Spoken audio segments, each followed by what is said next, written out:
नमस्कार दोस्तों, स्वागत है आपका आज के मुख्य समाचार में, जिसमें सबसे पहली और बड़ी खबर में आपको बताएंगे कि प्रियंका गांधी सोलन से करेंगी चुनावी शंखनाद। कांग्रेस ने प्रदेश के लिए लगाई घोषणाओं की झड़ी। दूसरी बड़ी खबर में जिक्र होगा कि राहुल गांधी का भाजपा सरकार पर हमला, कहा देश का पेट भरने वाले अन्नदाताओं से कर रहे हैं वसूली। तीसरी बड़ी खबर में आपको बताएंगे कि हिरासत के बाद गोपाल इटालिया को दिल्ली पुलिस ने छोड़ा तो केजरीवाल बोले ये गुजरात के लोगों की जीत है। चौथी बड़ी खबर में जिक्र होगा कि पीएम मोदी देश के प्रधानमंत्री कब होंगे, सामना में ठाकरे का बीजेपी पर जोरदार हमला। और पांचवी बड़ी खबर में आपको बताएंगे कि मोदी देश के प्रधानमंत्री के तौर पर नहीं, भाजपा के नेता की तरह करते हैं काम, और बात कांग्रेस ने बोला हमला। दोस्तों, हर एक खबर की गहराई में आपको ले जाएंगे, लेकिन उससे पहले अगर आपको भी ऐसा लगता है कि गुजरात में सत्ता परिवर्तन निश्चित है तो वीडियो को कीजिए लाइक, चैनल को सब्सक्राइब करके घंटी बजाकर कमेंट में लिखिए जय हिंद। रुक करते हैं सबसे पहली और बड़ी खबर की तरफ। प्रियंका गांधी सोलन में करेंगी चुनावी शंखनाद।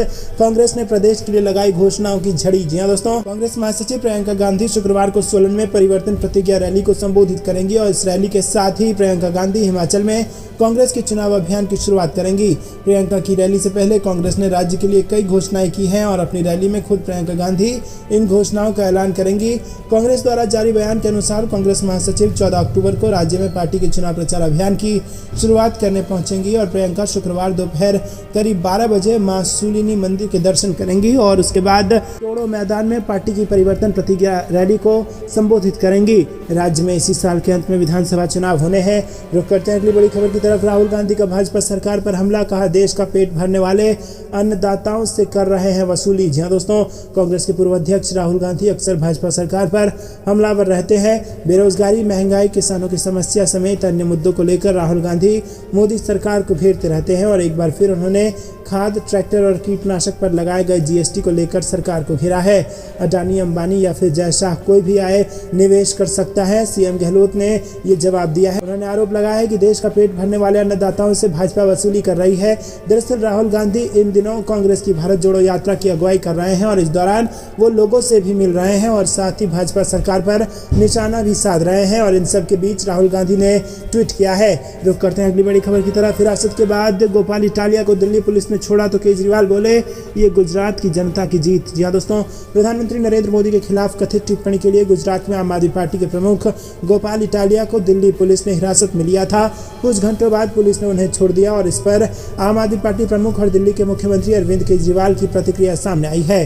सीएम केजरीवाल ने ट्वीट करते हुए लिखा कि गुजरात के लोगों की जीत हो गई है। सीएम अरविंद केजरीवाल ने ट्वीट कर लिखा कि गुजरात के लोगों के भारी दबाव के चलते इन्हें गोपाल इटालिया को छोड़ना पड़ा। गुजरात के लोगों की जीत हुई। बता दें कि गोपाल इटालिया को राष्ट्रीय महिला आयोग ने तलब किया था, जिसके बाद वो दिल्ली स्थित एनसीडब्ल्यू के दफ्तर पहुंचे थे और यहां से उन्हें दिल्ली पुलिस ने गिरफ्तार कर लिया था और फिर लगभग 3 घंटे बाद पुलिस ने उन्हें छोड़ दिया। रुक करते हैं अगली बड़ी खबर की तरफ। पीएम मोदी देश के प्रधानमंत्री कब बनेंगे, सामना में ठाकरे का बीजेपी पर जोरदार हमला। जी हां दोस्तों, शिवसेना उद्धव बालासाहेब ठाकरे के मुखपत्र सामना के संपादकीय में फिर नरेंद्र मोदी और बीजेपी की केंद्र सरकार पर कटाक्ष किए गए हैं। सामना संपादकीय में कहा गया है कि पीएम की दुनिया में प्रतिष्ठा है, इसमें कोई शक नहीं है, लेकिन उनकी जितनी विश्वसनीय जानकारियां दुनिया के बारे में है उस हद तक वो अपने देश को जान पाए हैं क्या। देश के प्रधानमंत्री वो कब बनेंगे। गुजरात में विधानसभा का चुनाव होने वाला है। बीजेपी उसी के मद्देनजर पीएम मोदी की सभाओं का वहां आयोजन कर रही है और इस मुद्दे पर सामना संपादकीय कहता है कि बीजेपी ने पीएम मोदी को चुनाव जीतने की मशीन बना दिया है। गुजरात में पीएम मोदी ने कहा कि नीची जाति का होते हुए भी गुजरात की सभी जातियों के लोग ने उन्हें प्यार दिया। पीएम मोदी के मुंह से हर चुनाव में जाति क्यों नहीं जाती और अब उन्हें सभी जातियों ने मिलकर प्रधानमंत्री बनाया है तो निश्चय ही उन्हें अपनी जाति भूल जानी चाहिए। ये घड़ी घड़ी उन्हें जाति पंचायत नहीं लगानी चाहिए। तो दोस्तों, क्या भाजपा के नेता की तरह काम कर रहे हैं पीएम मोदी और प्रधानमंत्री की तरह काम नहीं कर रहे हैं? आपको क्या कुछ लगता है, कमेंट में बताइए। रुक करते हैं अगली बड़ी खबर की तरफ। मोदी देश के प्रधानमंत्री के तौर पर नहीं, बीजेपी नेता की तरह काम करते हैं, ये अब कांग्रेस ने भी बोला है। जी हां दोस्तों, प्रधानमंत्री नरेंद्र मोदी के खिलाफ अपशब्द कहने के मामले में पीएम मोदी ने कांग्रेस और आम आदमी पार्टी पर निशाना साधा और वहीं कांग्रेस भी पीएम मोदी पर हमलावर है। कांग्रेस का कहना है कि चुनाव नजदीक आते ही नरेंद्र मोदी को गुजरात की याद आ जाती है और साथ ही कहा कि मोदी देश के प्रधानमंत्री के तौर पर बात नहीं बल्कि बीजेपी के नेता के तौर पर बात करते हैं। वहीं कांग्रेस की भारत जोड़ो यात्रा को लेकर उन्होंने कहा कि पहले बीजेपी इसे नकार रही थी, लेकिन अब बीजेपी भी मान गई है कि कांग्रेस गांव-गांव, शहर-शहर पहुंच रही है। रुक करते हैं अगली बड़ी खबर की तरफ। ममता बनर्जी ने भाजपा से कहा जब आप सत्ता में नहीं होंगे केंद्रीय एजेंसियां कान पकड़कर बाहर खींच लेंगी। जी हां दोस्तों, पश्चिम बंगाल की मुख्यमंत्री ममता बनर्जी भाजपा पर निशाना साधने का कोई मौका नहीं छोड़ती। एक बार फिर से उन्होंने उन्होंने केंद्रीय एजेंसियों के दुरुपयोग को लेकर भाजपा पर निशाना साधा है। उन्होंने साफ तौर पर भाजपा को चुनौती देते हुए कहा है कि जब आप सत्ता में नहीं रहेंगे तो यही केंद्रीय एजेंसियां आपके आवास में प्रवेश करेंगी और आपको बाहर लाएंगी। अपने बयान में ममता बनर्जी ने कहा कि आज आप सत्ता में हैं और अपनी केंद्रीय एजेंसियों को दिखा रहे हैं, कल जब आप सत्ता में नहीं होंगे तो ये केंद्रीय एजेंसियां आपके आवास में प्रवेश करेंगी और आपको कान पकड़कर बाहर खींच लाएंगी। वो दिन जल्द आएगा। रुक करते हैं अगली बड़ी खबर की तरफ। उत्तराखंड में एनकाउंटर से बढ़ा बवाल, आमने सामने योगी और धामी की पुलिस। जी हां दोस्तों, उत्तराखंड के रुद्रपुर में कुंडा थाना क्षेत्र के भरतपुर गांव में ज्येष्ठ ब्लॉक प्रमुख की पत्नी की फायरिंग में मौत के बाद मचे हुए बवाल में धामी सरकार की उत्तराखंड और योगी आदित्यनाथ की यूपी पुलिस आमने सामने आ गई है। बुधवार देर रात मचे बवाल के बाद गुरुवार को फॉरेंसिक की टीम ने भरतपुर गांव पहुंचकर सबूत जुटाए हैं। मामले में उत्तराखंड और यूपी पुलिस की ओर से केस दर्ज किया गया है। रुक करते हैं अगली बड़ी खबर की तरफ। सुप्रीम कोर्ट में मोदी सरकार पर बरसे सुब्रमण्यम स्वामी, बोले राम सेतु पर 8 साल में एक हलफनामा तक नहीं। जी हां दोस्तों, राम सेतु को लेकर सुब्रमण्यम स्वामी की याचिका पर सुप्रीम कोर्ट ने गुरुवार को सुनवाई की। स्वामी ने कोर्ट से मांग की है कि वो केंद्र सरकार को राम सेतु को राष्ट्रीय विरासत घोषित करने का आदेश दें। सुनवाई के दौरान सुब्रमण्यम स्वामी ने कहा कि पिछले 8 साल से मोदी सरकार ने इस संबंध में कोर्ट में एक भी हलफनामा नहीं दिया। जस्टिस DY चंद्रचूड़ की अगुवाई वाली बेंच ने कहा है कि सरकार जवाब दाखिल करे और इसकी एक कॉपी स्वामी को भी दे। रुक करते हैं अगली बड़ी खबर की तरफ। हिजाब बैन पर आया असदुद्दीन ओवैसी का बयान, बोले बीजेपी ने बिना जरूरत के इसे मुद्दा बनाया। जी हां दोस्तों, हैदराबाद में सांसद ने कहा कि मेरे हिसाब से हाईकोर्ट का निर्णय कानून के मामले में खराब था और कुरान की बात को गलत तरह से पढ़ा। इसके साथ ही उन्होंने कहा कि कर्नाटक की बच्चियां इसलिए हिजाब पहन रही हैं क्योंकि कुरान में अल्लाह ने उन्हें कहा है। बीजेपी ने बिना जरूरत के इसे मुद्दा बनाया। रुक करते हैं अगली बड़ी खबर की तरफ। बिहार उपचुनाव में मुकेश सहनी की पार्टी नहीं उतारेगी उम्मीदवार, बीजेपी को हराने वाले प्रत्याशी का करेगी समर्थन। जी हां दोस्तों, विकासशील इंसान पार्टी गोपालगंज और मोकामा में हो रहे उपचुनाव में अपने प्रत्याशी नहीं उतारेगी। उपचुनाव में मुकेश सहनी की पार्टी उस उम्मीदवार का समर्थन करने का फैसला लिया है जो भाजपा प्रत्याशी को हरा सके। तो दोस्तों, भाजपा को हराने के लिए वीआईपी ने ये योजना बनाई है। रुक करते हैं अगली बड़ी खबर की तरफ। 2 सीटों पर होने वाले विधानसभा उपचुनाव में आरजेडी ने उतार दिए हैं अपने उम्मीदवार। जी हां दोस्तों, बिहार विधानसभा उपचुनाव में मोकामा और गोपालगंज दोनों सीटों पर सत्तारूढ़ महागठबंधन की ओर से आरजेडी ने अपने उम्मीदवारों की घोषणा कर दी है। महागठबंधन में जेडीयू एक बड़ी पार्टी है लेकिन उसे एक भी सीट नहीं मिली। आरजेडी ने मोकामा विधानसभा क्षेत्र से बाहुबली अनंत सिंह की पत्नी नीलम देवी उम्मीदवार बनाया है और इस सीट पर अनंत सिंह के आवास से हथियार और विस्फोटक की बरामदगी से संबंधित मामले में दोष सिद्ध होने पर अयोग्यता के कारण उपचुनाव कराए जा रहे हैं। वहीं गोपालगंज सीट से मोहन गुप्ता को अपना उम्मीदवार बनाया है। दोनों सीटों पर 3 नवंबर को चुनाव होना है जबकि 6 नवंबर को परिणाम आएगा। रुक करते हैं अगली बड़ी खबर की तरफ। परिवार और पार्टी दोनों के बीच नेताजी की तरह पुल बनेंगे अखिलेश यादव। जी हां दोस्तों, मुलायम सिंह यादव ने 1992 में समाजवादी पार्टी की स्थापना की थी। मुलायम की बदौलत ही 3 बार यूपी में सपा की सरकार बनी। 2 बार खुद मुलायम और 1 बार अखिलेश यादव देश के सबसे बड़े सूबे के मुख्यमंत्री बने। अब मुलायम सिंह यादव के निधन से पार्टी को बड़ा धक्का लगा है। यूं तो 2017 से ही अखिलेश ने पार्टी की कमान पूरी तरह से अपने हाथ में ले ली थी, लेकिन मुलायम सिंह ऐसे कड़ी थे जिनके चलते कई पुराने और दिग्गज नेता पार्टी से जुड़े रहे। अब उनके निधन के बाद सवाल उठने लगा है कि इसका कितना असर सपा पर पड़ेगा। पार्टी में फूट और दिग्गज नेताओं को एकजुट रखने में अखिलेश यादव कितना सफल होंगे, वहीं सपा अध्यक्ष की आगे की क्या रणनीति होगी, ये सब सवाल खड़े हो रहे हैं। रुक करते हैं अगली बड़ी खबर की तरफ। यूपी बाढ़ की चपेट में 15 गांव, अयोध्या में उफान पर सरयू, डूबे घर मकान। जी हां दोस्तों, यूपी में करीब 25 लाख लोग बाढ़ की चपेट में हैं। 15 जिलों के 15 गांव इस वक्त बाढ़ की वजह से भारी मुसीबत झेल रहे हैं और यूपी में सरयू समेत तमाम नदियां उफान पर हैं, जिसकी वजह से यूपी में बाढ़ की स्थिति बनी हुई है। दोस्तों, रुक करते हैं अगली बड़ी खबर की तरफ। मुद्रा पोर्ट से 17 करोड़ रुपए की विदेशी सिगरेट जब्त। जी हां दोस्तों, गुजरात से बड़ी खबर आ रही है। INS के मुताबिक DRI ने सीमा शुल्क अधिनियम के तहत मामला दर्ज किया है और एजेंसी द्वारा आयातक से पूछताछ की जा रही है। तलाशी अभियान 11 अक्टूबर को चलाया गया था। चालू वित्त वर्ष में DRI यानी कि डिपार्टमेंट ऑफ रेवेन्यू इंटेलिजेंस अब तक 100 करोड़ रुपए मूल्य की तस्करी वाले सिगरेट और ई-सिगरेट जब्त कर चुका है। वहीं भारतीय तटरक्षक बल और गुजरात के आतंकवाद निरोधी दस्ते ने समुद्र तट के पास पाकिस्तानी नाव से 350 करोड़ रुपए मूल्य की हेरोइन जब्त की है। पाकिस्तान के 6 नागरिक को हिरासत में लिया गया है। हेरोइन की एक खेप पाकिस्तान के big drug lord Mohammad Qadir ने भेजी थी। रुक करते हैं अगली बड़ी खबर की तरफ। राघव चड्ढा का गुजरात में ताबड़तोड़ प्रचार जारी। गिर सोमनाथ में बोले केजरीवाल को मौका दें। जी हाँ दोस्तों, गुजरात में होने वाले विधानसभा चुनाव को लेकर आम आदमी पार्टी पूरा जोर लगा रही है और इसके चलते राज्यसभा सांसद और आम आदमी पार्टी गुजरात के सह प्रभारी राघव चड्ढा इस वक्त गुजरात दौरे पर हैं। राघव चड्ढा ने सोमनाथ मंदिर जाकर भगवान सोमनाथ के दर्शन किए, जिसके बाद उन्होंने गिर सोमनाथ में विशाल जनसभा को संबोधित भी किया। उन्होंने गिर सोमनाथ की जनसभा में जनता को संबोधित करते हुए कहा कि ये गुजरात के युवाओं के लिए ये एक सुनहरा अवसर है जिसमें अरविंद केजरीवाल जी और आपकी ईमानदारी के साथ आम आदमी पार्टी सरकार बना सकती है। रुक करते हैं अगली बड़ी खबर की तरफ। मध्य प्रदेश बीजेपी सरकार ने व्यापम का दाग नहीं, नाम ही मिटा दिया। कांग्रेस का तंज, नाम बदलने से कलंक नहीं मिटता। जी हाँ दोस्तों, मध्य प्रदेश में बदनामी की पहचान बन गए व्यापम का नामो निशान ही बीजेपी की सरकार ने मिटा दिया है, क्योंकि अब इसे मध्य प्रदेश कर्मचारी चयन मंडल के तौर पर नया नाम मिला है।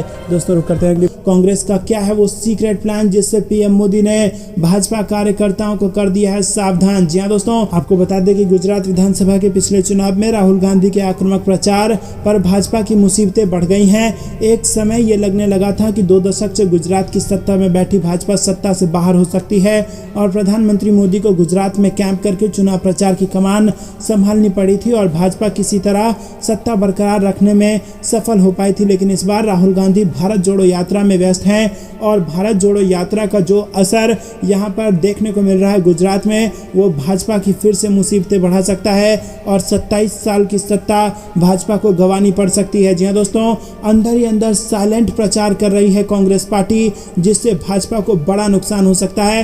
दरअसल दोस्तों, पिछली बार आपको बता दें कि जीत के बेहद करीब पहुंच गई थी कांग्रेस पार्टी, लेकिन कांग्रेस नेता मणिशंकर अय्यर के एक बयान ने भाजपा के लिए पूरा का पूरा ग्राउंड तैयार कर दिया और कांग्रेस को बड़ा नुकसान झेलना पड़ा था। इस बार इस प्रकार की गलतियां करने से बचना चाहती है कांग्रेस पार्टी और इसीलिए पीएम मोदी ने कहा है कि साइलेंट प्रचार कर रही है कांग्रेस ताकि बीजेपी को नुकसान हो सके और इसीलिए भाजपा कार्यकर्ताओं को कांग्रेस के साइलेंट प्रचार से सतर्क रहना होगा, सावधान रहना होगा और कांग्रेस को हल्के में नहीं लिया जा सकता है। और कांग्रेस कार्यकर्ता जिस प्रकार से साइलेंट तरीके से काम कर रहे हैं उसको ध्यान में रखा जाना चाहिए। ये खुद पीएम मोदी ने अपनी रैली में अपने कार्यकर्ताओं से कही है। तो दोस्तों, कांग्रेस का यही सीक्रेट प्लान है कि सीक्रेट कैंपेनिंग करो, सीक्रेट प्रचार करो, साइलेंट प्रचार करो और इसी से भाजपा को जबरदस्त तरीके से सत्ता से बाहर करने की ये प्रयास कांग्रेस द्वारा की गई है और इसी को लेके पीएम मोदी ने खुद कार्यकर्ताओं को सावधान किया है और इसी सीक्रेट प्लान से भाजपा घबराई हुई है। रुक करते हैं अगली बड़ी खबर की तरफ। बीजेपी ने आगामी एमसीडी चुनाव में केजरीवाल को टक्कर देने के लिए बनाई नई रणनीति। जी हाँ दोस्तों, आम आदमी पार्टी ने दिल्ली में 2020 के विधानसभा चुनाव जीतने के बाद दिल्ली के नगर निगमों के खिलाफ बड़े पैमाने पर अभियान चलाया। भारतीय जनता पार्टी पर एमसीडी के 15 से अधिक वर्षों के शासन के दौरान व्यापक भ्रष्टाचार में लिप्त होने का आरोप लगाया गया था। 2 साल बाद भाजपा ने अरविंद केजरीवाल के नेतृत्व वाली आम आदमी पार्टी के प्रति राजनीतिक आख्या को सफलतापूर्वक उलट दिया है। इससे पहले भाजपा ने आम आदमी पार्टी के खिलाफ एमसीडी शासन के अभियान को समाप्त कर दिया है। इसके बाद केंद्र की ओर से 3 निगमों को फिर से मिलाने का फैसला आया है। गृह मंत्री अमित शाह ने दावा किया है कि एमसीडी के विलय के फैसले के बारे में संसद के दोनों सदनों में बहस के दौरान केजरीवाल के नेतृत्व वाली आम आदमी पार्टी सरकार का तीनों एमसीडी के प्रति सौतेला रवैया था। शाह ने यह भी दावा किया कि आप सरकार ने इस रवैये के परिणाम स्वरूप एमसीडी को फंडिंग में कटौती की, जिसका विनाशकारी वित्तीय प्रभाव पड़ा। रुक करते हैं अगली बड़ी खबर की तरफ। अमित शाह को राजनीति में 20 साल ही हुए, ये जेपी के बारे में क्या जानते हैं? नीतीश कुमार ने किया पलटवार। जी हाँ दोस्तों, लोकनायक जयप्रकाश नारायण को लेकर बिहार में सियासत चरम पर है। मुख्यमंत्री नीतीश कुमार ने केंद्रीय गृह मंत्री अमित शाह पर पलटवार किया है। सीएम नीतीश ने कहा कि अमित शाह की राजनीति 20 साल की है और वो जेपी के बारे में जानते ही क्या हैं। बीजेपी के लोगों का जयप्रकाश नारायण से कोई रिश्ता नहीं रहा। इससे पहले शाह ने सिताब दियारा में नीतीश कुमार पर निशाना साधते हुए कहा था कि कुछ लोग जेपी की बताई राह से भटक गए हैं। मुख्यमंत्री नीतीश ने बुधवार को दिवंगत राम मनोहर लोहिया की पुण्यतिथि पर उन्हें श्रद्धांजलि दी। वो पटना में लोहिया की प्रतिमा पर पुष्पांजलि करने पहुंचे और उन्हें नमन करने के बाद नीतीश ने मीडिया से बातचीत की और इस दौरान पत्रकारों ने अमित शाह द्वारा एक दिन पहले जेपी जयंती पर नीतीश कुमार को लेकर दिए गए बयान के बारे में सवाल किया। रुक करते हैं अगली बड़ी खबर की तरफ। अभी राहत नहीं, यूपी बिहार से दिल्ली एनसीआर तक बारिश का हाई अलर्ट। जी हाँ दोस्तों, राष्ट्र में अभी बारिश का दौर जारी है। अक्टूबर आधा बीतने को है मगर दिल्ली एनसीआर से लेकर यूपी बिहार तक बारिश रुकने का नाम नहीं ले रही है। मौसम विभाग ने आज भी महाराष्ट्र, बिहार, उत्तर प्रदेश और बंगाल समेत उत्तर हिंदुस्तान से लेकर मध्य हिंदुस्तान तक मामूली से मध्यम बारिश का पूर्वानुमान जारी किया है। बताया जा रहा है कि दक्षिण पश्चिम मानसून की विदाई में अभी 2-3 दिन का समय लग सकता है और उत्तर प्रदेश में भारी बारिश का नतीजा ये है कि प्रदेश के 18 जिलों में बाढ़ की स्थिति है और वर्षा जनित हादसे में बीते 24 घंटे में 6 लोगों की मृत्यु हो चुकी है। मौसम विभाग के मुताबिक अगले 4 दिनों के दौरान तमिलनाडु और रायलसीमा में और अगले 2 दिनों के दौरान कर्नाटक में भारी वर्षा जारी करने के आसार हैं। अगले 4-5 दिनों के दौरान उत्तर पश्चिम और मध्य हिंदुस्तान के कुछ और हिस्सों से दक्षिण पश्चिम मानसून की वापसी के लिए स्थितियां अनुकूल होने के आसार हैं। रुक करते हैं अगली बड़ी खबर की तरफ। महंगाई से राहत नहीं, सितंबर महीने में खुदरा महंगाई दर बढ़कर 7.41% रही। जी हाँ दोस्तों, आपको बता दें कि लगातार दूसरे महीने खुदरा महंगाई दर से उछाल देखने को मिला है। सितंबर महीने में खुदरा महंगाई दर बढ़कर 7.41% पर जा पहुंची है और अगस्त में 7% और जुलाई में खुदरा महंगाई दर 6.71% रही थी। एक वर्ष पूर्व सितंबर 2021 में खुदरा महंगाई दर 4.35% रही थी। खाद्य वस्तुओं की महंगाई दर में भी उछाल देखने को मिला है। सितंबर महीने में खाद्य महंगाई दर 8.60% पर जा पहुंची है, जो अगस्त में 7.62% था। सितंबर महीने में शहरी और ग्रामीण दोनों ही इलाकों में खाद्य महंगाई दर में उछाल पाया गया है। रुक करते हैं अगली बड़ी खबर की तरफ। सौरव गांगुली को लेकर बंगाल में घमासान, टीएमसी ने भाजपा पर लगाया बड़ा आरोप। जी हाँ दोस्तों, आपको बता दें कि भारतीय क्रिकेट कंट्रोल बोर्ड के अध्यक्ष और टीम इंडिया के पूर्व कप्तान सौरव गांगुली को लेकर टीएमसी और भाजपा के बीच सियासी घमासान छिड़ गया है। गांगुली की जगह रोजर बिन्नी के बीसीसीआई अध्यक्ष बनने की खबरों के बीच टीएमसी ने भाजपा पर बड़ा आरोप लगाया। टीएमसी का आरोप है कि भाजपा की ओर से गांगुली को कई बार पार्टी में शामिल करने की कोशिश की गई, मगर गांगुली के तैयार ना होने पर अब उनसे बदला लिया जा रहा है। इसी कारण उनकी जगह बीसीसीआई अध्यक्ष पद पर दूसरे की ताजपोशी की तैयारी है। पार्टी की ओर से इससे पहले भी पूर्व क्रिकेटर के अपमान का आरोप लगाया गया था। दूसरी ओर भाजपा ने टीएमसी के आरोपों को पूरी तरह खारिज किया है। रुक करते हैं अगली बड़ी खबर की तरफ। राजस्थान भाजपा में सीएम के चेहरे पर छिड़ी रार, कई निकले दावेदार। जी हाँ दोस्तों, राजनीतिक जानकारों की माने तो भाजपा का सीएम पद के चेहरे को लेकर रार छिड़ी हुई है और ये भी किसी से छुपा नहीं है कि सतीश पूनिया के नेतृत्व या अध्यक्षता में हुई बैठक से वो अक्सर नदारद रहती है। पार्टी कार्यकर्ता भी दबी जुबान में ही प्रदेश भाजपा के नेतृत्व पर सवाल खड़े करते रहते हैं। सीएम के पद के दावेदार तो गजेंद्र सिंह शेखावत भी बताए जाते हैं, लेकिन ये नाम यही सीमित नहीं है। इनके अलावा केंद्रीय मंत्री भूपेंद्र यादव, नेता प्रतिपक्ष गुलाब चंद कटारिया भी मुख्यमंत्री बनने की दबी चाहत रखते हैं। भाजपा में सीएम के चेहरे पर छिड़ी रार पर कांग्रेस ने भी कई मौकों पर चुटकी ली है। मुख्यमंत्री अशोक गहलोत ने तो यहाँ तक कह दिया है कि भाजपा में तो 6-7 सीएम उम्मीदवार हैं। रुक करते हैं अगली बड़ी खबर की तरफ। शिंदे गुट को उद्धव ठाकरे की चेतावनी, बोले पार्टी कार्यकर्ता विरोधियों को सबक सिखाएंगे। जी हाँ दोस्तों, आपको बता दें महाराष्ट्र के पूर्व मुख्यमंत्री उद्धव ठाकरे ने बुधवार को विपक्षी दल को चेतावनी दी। उन्होंने कहा कि चुनाव आयोग की शिवसेना के नाम और धनुष और तीर के चिन्ह पर रोक लगाने के कदम से उनकी पार्टी के कार्यकर्ता नाराज हैं। ऐसा विरोधियों की वजह से हुआ है। अब हमारे कार्यकर्ता अपने विरोधियों को सबक सिखाएंगे। दरअसल चुनाव आयोग ने सोमवार को शिवसेना के ठाकरे धड़े को मसाल चुनाव चिन्ह आवंटित किया था। शिवसेना में विवाद पर एक आदेश में चुनाव आयोग ने ठाकरे गुट के लिए पार्टी के नाम के रूप में शिवसेना उद्धव बाला साहेब ठाकरे और एकनाथ शिंदे समूह के नाम के रूप में बाला साहेबांची शिवसेना आवंटित किया था। रुक करते हैं अगली बड़ी खबर की तरफ। भारत जोड़ो यात्रा बनाएगी 2024 लोकसभा चुनाव की जमीन, कांग्रेस की बाकी कमियां करेंगे दूर, बोले जयराम रमेश। जी हां दोस्तों, कांग्रेस पार्टी की भारत जोड़ो यात्रा लगातार जारी है। इस बीच कांग्रेस प्रवक्ता जयराम रमेश ने कहा है कि ये यात्रा 2024 के लोकसभा चुनाव की जमीन तैयार करेगी। उन्होंने कहा है कि हमारा फोकस लोगों तक पहुंचना है, लेकिन ये यात्रा 2024 के लोकसभा चुनाव के लिए जमीन बनाने का काम करेगी। उन्होंने कहा कि यहाँ ये यात्रा चुनावी राजनीति के इरादे से नहीं शुरू की गई है, लेकिन ये 2024 के लोकसभा चुनाव के लिए आधार तय करेगी। और सबसे बड़ी चुनौती ये है कि इस लय को हम कैसे बनाए रख सकते हैं और ढांचागत सुधार ला सकते हैं। इस पर आने वाले दिनों में काम किया जाएगा, साथ ही पार्टी की बाकी कमियां दूर करेंगे। दोस्तों, रुक करते हैं अगली बड़ी खबर की तरफ मल्लिकार्जुन खड़गे ने बीजेपी पर लगाया आरोप, नेहरू गांधी परिवार के प्रति भाजपा आरएसएस रखती है दुर्भाग्यपूर्ण इरादा। जी हां दोस्तों, आपको बता दें कि ये बेहद बड़ी खबर आ रही है। कांग्रेस अध्यक्ष पद के उम्मीदवार मल्लिकार्जुन खड़गे ने भाजपा पर जमकर निशाना साधा। खड़गे ने भाजपा पर नेहरू गांधी परिवार के प्रति दुर्भावनापूर्ण इरादा रखने और इसके योगदान और बलिदान के लिए कम सम्मान दिखाने का आरोप लगाया।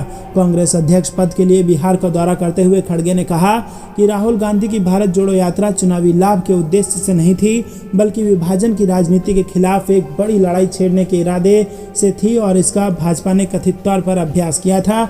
उन्होंने कहा था कि भाजपा रोती रहती है कि कांग्रेस में आंतरिक लोकतंत्र नहीं है, ये गलत है। हमारी पार्टी में सभी निर्णय उचित परामर्श और उचित प्रक्रिया का पालन करने के बाद लिए जाते हैं। ये वो हैं जो इस तरह की बारीकियों की परवाह नहीं करते हैं। वो अपनी पार्टी द्वारा शासित राज्यों में अपनी मर्जी से मुख्यमंत्री बदलते हैं, लोगों को नियुक्त किया जाता है, बिना किसी स्पष्टीकरण के विस्तार दिया जाता है। वरिष्ठ नेता ने जोर देकर कहा कि उनका अभी भी विचार है कि राहुल गांधी औपचारिक रूप से पार्टी का नेतृत्व करने के लिए सबसे अच्छे विकल्प होंगे और उन्होंने कहा कि नामांकन पत्र दाखिल करने से बामुश्किल 18 घंटे पहले अपनी टोपी रिंग में फेंकने के लिए कहा गया।